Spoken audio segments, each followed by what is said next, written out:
बिलाल अहमद साहब senior journalist हैं और कोर्ट रिपोर्टर हैं। ये वाहिद रिपोर्टर हैं जो दुआ जहरा के केस में पहले दिन से कराची पे अपना वर्कआउट कर रहे हैं। फौरी तौर के ऊपर लॉ इन्फोर्समेंट ने जैसे पता किया तो पता चला कि लास्ट नाइट को भी दुआ जहरा ने ऑनलाइन जो मैरिज का जो तरीकेकार है शादी का वो सर्च किया था। सिंध हाई कोर्ट के 2 जजेस के सामने एक बच्ची ने ओ कलमा पढ़कर बयान दिया हो तो उसको चैलेंज करना या उसको आप इनकार कर देना मामूली चीज नहीं होती। उसने कहा है वो कराची नहीं जाएगी, उसकी जान को खतरा है। दुआ जहरा ने खुद मुझसे बात करते हुए भी इस बात को तस्लीम किया है कि उसने गलती की है, उसको ये गलत इकदाम नहीं उठाना चाहिए। अस्सलाम वालेकुम नाज़रीन, मैं हूं आपका मेज़बान इर्तज़ा भट्ट और आप देख रहे हैं आरपी प्रोडक्शन। नाज़रीन, इस वक्त मौजूद हूं बिलाल अहमद साहब के साथ। बिलाल अहमद साहब सीनियर जर्नलिस्ट हैं और कोर्ट रिपोर्टर हैं। ये वाहिद रिपोर्टर हैं जो दुआ जहरा के केस में पहले दिन से कराची पे अपना वर्कआउट कर रहे हैं और ये कोर्ट के अंदर हर हेयरिंग में मौजूद थे, जितना जो भी दुआ जहरा की हेयरिंग होती थी। हम इनसे पूछते हैं और सबसे जो अहम बात, इन्होंने जो जिस दिन दुआ जहरा अपने घर से गायब हुई थी, इन्होंने उसी दिन अपने यूट्यूब पे एक व्लॉग बना के बता दिया था अपनी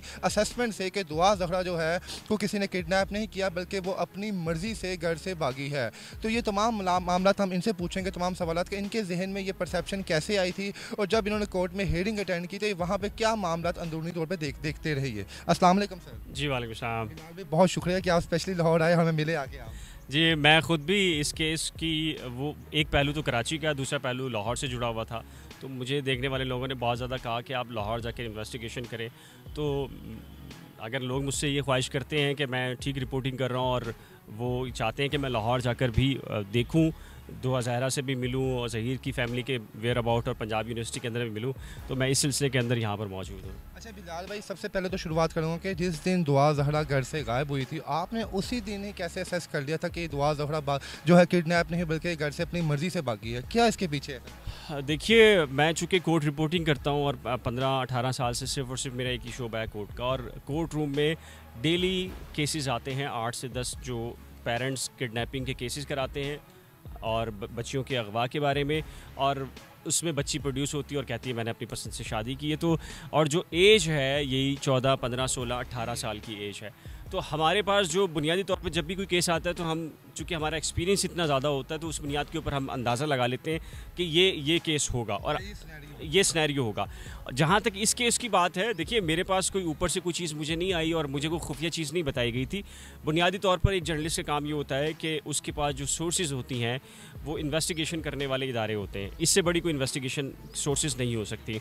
जैसे ही एडिशनल आईजी कराची गुलाम नबी मेमन दुआ जहरा के वालिद मेहंदी अली काज़मी साहब के घर पे गए, तो आपको अंदाज़ा है कि कराची पुलिस चीफ जैसे लाहौर है, लाहौर पुलिस चीफ किसी के घर पे जाए तो बहुत सारी जो एजेंसीज़ हैं, लॉ इन्फोर्समेंट इदारे हैं, वो फ़ौरन फॉलो हो जाते हैं उस केस के अंदर और एक्टिव हो जाते हैं। क्या मामला है तो फ़ौरन पूछते हैं गली मोहल्ले में जाकर क्या हुआ था क्या नहीं हुआ था, और फिर वो 4-6 घंटे में अपनी इब्तदाई रिपोर्ट देना शुरू कर देते हैं ताकि हमारे ऊपर से ये जिम्मेदारी हटे कि हमने कुछ किया नहीं है, दूसरे के ऊपर डालने की।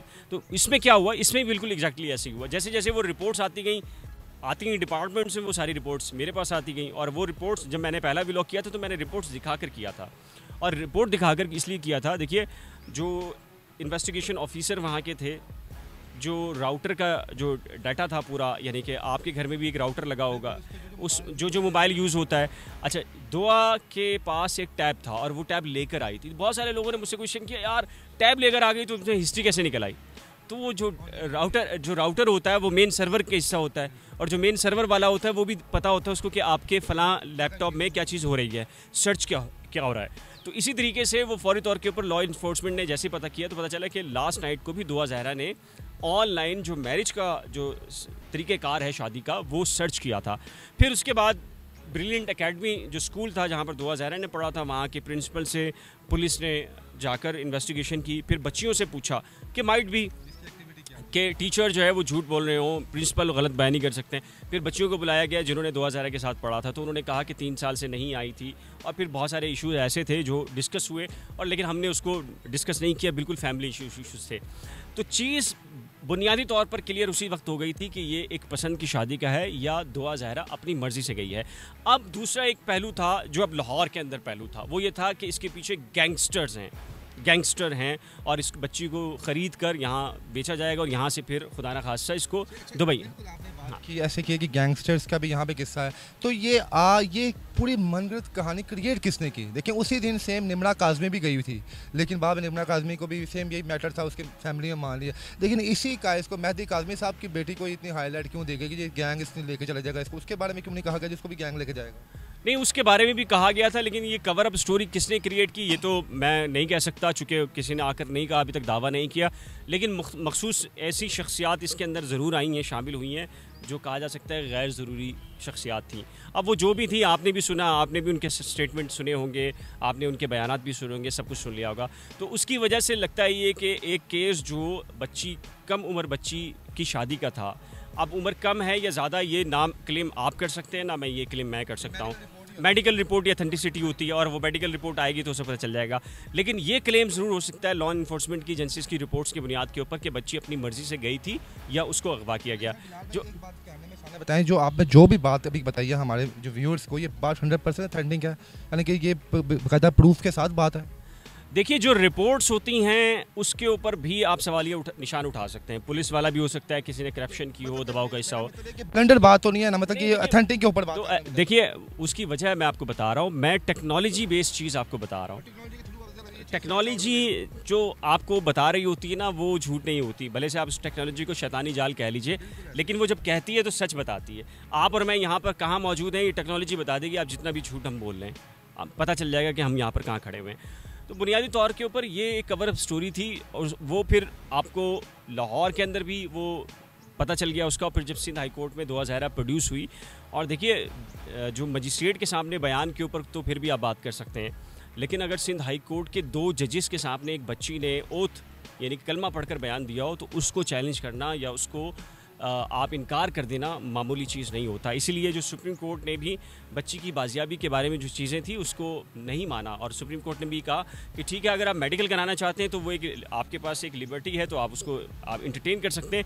लेकिन जो बच्ची के अगवा का मामला है, तीनों जजेस सुप्रीम कोर्ट के, उन्होंने क्लियर किया कि ये बच्ची अगवा नहीं है, और उन्होंने ऐसी कोई डायरेक्शन नहीं दी जिसके बाद ये कहा जा सके कि दुआ ज़हरा अगवा हुई है।